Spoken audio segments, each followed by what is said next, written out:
আপনারা যারা চাচ্ছেন রোজ গোল্ড কালারের ভিতরে একটি ঘড়ি নিতে, তো তাদের জন্য আমরা নিয়ে আসলাম একটি টাইমার্স ব্র্যান্ডের একটি ঘড়ি। দেখতেই পাচ্ছেন কতটা সুন্দর কোয়ালিটির একটি ঘড়ি, এবং ভিতরে ডায়ালের ভিতরে যেটা, এটা দেখতে আরও জোস লাগে। যখন আমি এটা নড়াচড়া করব, দেখেন ঘুরতেই আছে, এটা ঘুরতেই থাকবে। তো এটার যে স্টেপটা, চেনটা, এটা কিন্তু আপনার স্টেনলেস স্টিলের, যে কারণে এটা রং চলে যাবে না। এবং এটার যে লক সিস্টেম, এটা হচ্ছে আপনার বাটারফ্লাই লক, দেখতেই পাচ্ছেন। এবং এইটা কিন্তু ওয়াটারপ্রুফ, এটা কিন্তু ওয়াটারপ্রুফ হবে। আমি আপনাদেরকে চেক করে দেখাচ্ছি। দেখতে পাচ্ছেন গ্লাস ভর্তি পানি। আমি এখানে ঘড়িটা ছেড়ে দিচ্ছি।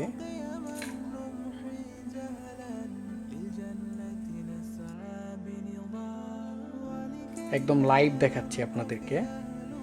এবং এটা কিন্তু আপনার যে গ্লাসটা, মিরর, এটা কিন্তু রেইনফোর্স মিরর। তো এটার উপরে সাধারণত কোনো স্ক্যাচ, সচরাচর কোনো স্ক্যাচ পড়বে না। এবং এটা হচ্ছে কিছুটা ইউভি সিস্টেমের, দেখেন মাঝখানে একটু উঁচু সিস্টেম এবং ঢালু সিস্টেম, চারোদিকে ঢালু সিস্টেমে। তো তো যারা চাচ্ছেন এই স্টাইলিশের ভিতরে এবং রোজ গোল্ড কালারের ভিতরে ঘড়ি নিতে, তারা আমাদের এই ঘড়িটা দেখতে পারেন। আর হ্যাঁ, যেহেতু আমরা দেশের বাইরে থেকে ইনপুট করে তারপর আপনাদের জন্য নিয়ে আসি, তো সেক্ষেত্রে 5 থেকে 8 দিনের ভিতরে আপনি আপনার প্রোডাক্টটি পেয়ে যাবেন। তবে রেডি স্টকে থাকলে আপনি 2 থেকে 3 দিনের ভিতরে আপনার প্রোডাক্টটি পেয়ে যাবেন। তো যারা আমাদের এই ঘড়িটা অর্ডার করতে চান, দেরি না করে নিচের অর্ডার নাও বাটনে ক্লিক করে অর্ডার করতে পারেন।